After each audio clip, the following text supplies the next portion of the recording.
Hello. I just want to first and foremost wish all of us a belated happy Thanksgiving. The Thanksgiving was supposedly one of the best to me in the sense that currently, as I speak to you, I am outside the jurisdiction of America. I'm currently in Ghana and making this video presentation concerning my chosen topic for the course under review.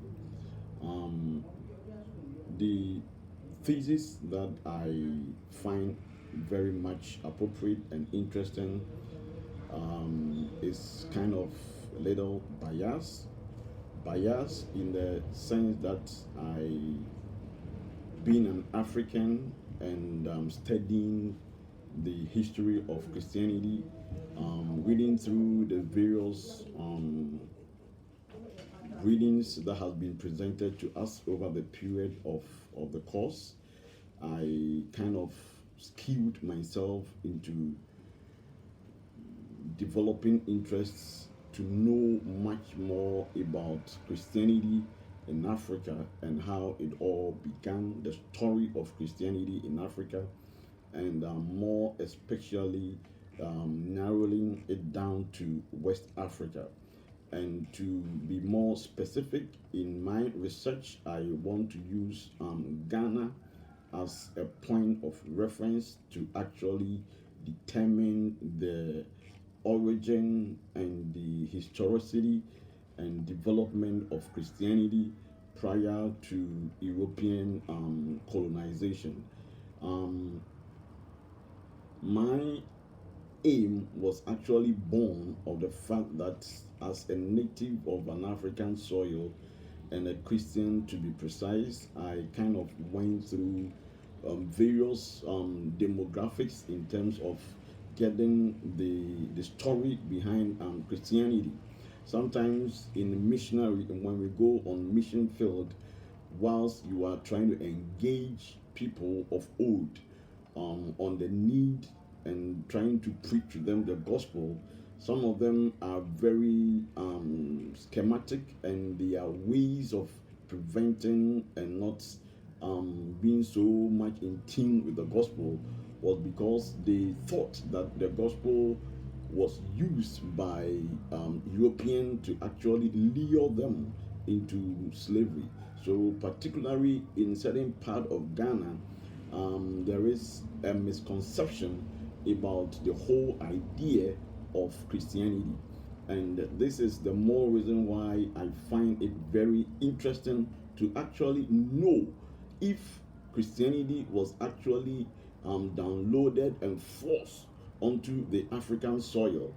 And also, I want to be able to ascertain through this research to answer the question if there has been a significant impact with Christianity on the African soil, especially the West African soil and Ghana per se.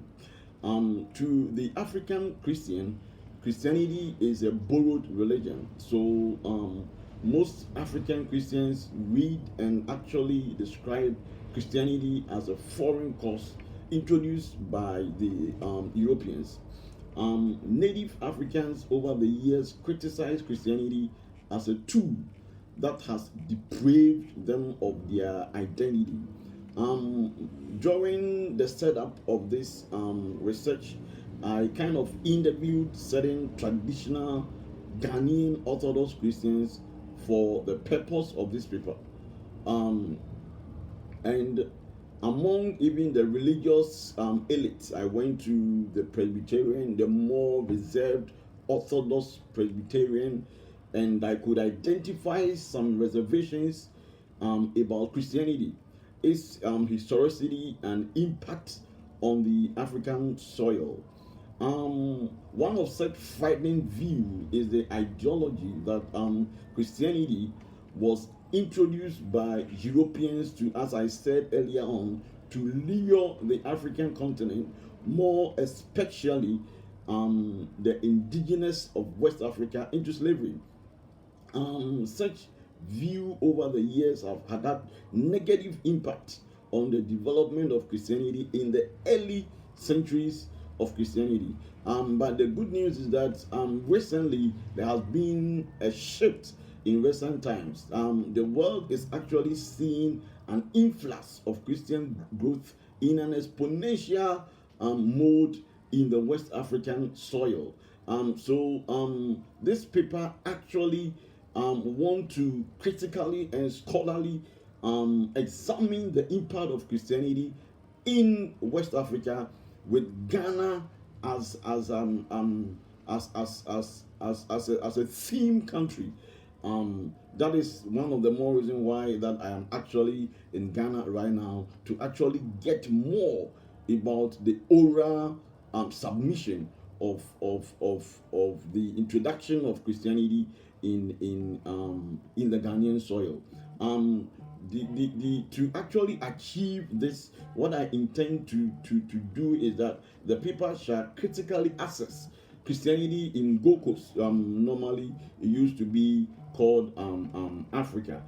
Questions that actually informed my interest and development to this thesis is has varying degrees, and some of the questions are just to know was Christianity introduced before the Europeans came, and before the Europeans came, had the indigenous had a certain way of communicating to God. Because when we read the readings that we kind of had in this course, actually makes us aware that even in biblical period, Christianity was somehow introduced to the African soil, not necessarily by the Europeans. So during this course, during this research, what I intend to do is that what I have found out is that there are 3 ages. What I will look critically to is that there are 3 ages of the development of Christianity in the Ghanaian soil. The first is the period of disappearance of the church in North Africa between the 15th century, and then also the second is going to be the period between the 1450 and 1750, where Christianity was kind of transposed to West Africa as a sterilized European institution. Sterilized European institution in the sense that the European actually came and then isolated themselves with a certain form of religion, and the people, some of the chiefs actually was lured into it, and because of the whole thing that was surrounding Christianity and slavery, their faith actually was cold and it could not stand. However, the third and the final thing that I will be discussing in my research, to actually come out with to actually be able to define the thesis, is that the third is that the third half of the second half of the 18th century, we saw Christianity in West Africa before the arrival of the Portuguese really developing, and we saw that what I have seen is that with the book that I'm reading, and more often the book that I actually I'm using for this is Christianity in West Africa. That is West African Christianity, the religious impact. And the book is actually making me aware that in today's Christianity in Ghana, its origin and its development actually came from the people who had seen and who had developed Christianity before the arrival of before the arrival of the Portuguese. So I will be interacting with these materials and also the book that is entitled Christianity in Africa by Kwame Bediako, who has actually carved out the relationship between Christianity and traditional belief. And so I'm going to look at all those things and then be able to come out and answer the questions involved in the thesis to actually come to know the origin, historicity, and development of Christianity prior to European colonization. And I thank God, and I thank you, and I hope that this could be a very impactful research, and I can't wait to actually get things over. Thank you.